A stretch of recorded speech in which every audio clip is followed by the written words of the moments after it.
God creates the heavens and the earth in 6 days. He makes Adam and Eve, who spend their days with God until they give in to temptation by eating from a forbidden tree. Sin enters the world, and things get so bad that God floods the earth and starts over with Noah and his family. Years later, God calls Abraham to follow him with the promise to make Abraham the father of a great nation. Abraham obeys, and God gives him a son, Isaac. Isaac's son Jacob has 12 sons. Joseph, Jacob's favorite, becomes second in command of Egypt. God uses him to save his entire family and Egypt from starvation. Hundreds of years later, the Israelites are slaves in Egypt. Moses is called to lead the Israelites out of slavery. Joshua takes over after Moses and leads the people into the promised land.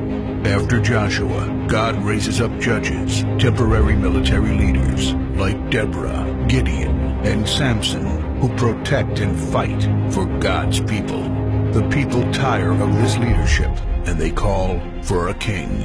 God gives Israel King Saul, King David, and then King Solomon. But it's all downhill from here. The people rebel.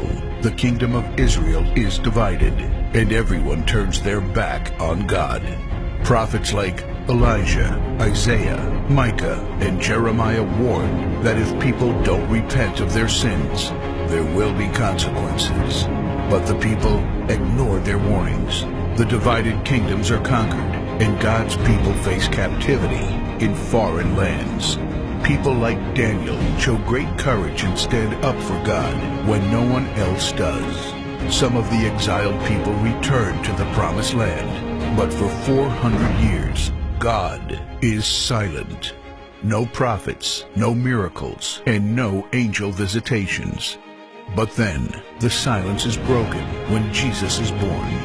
He lives a perfect life, teaches truth, and performs miracles, proving He is God.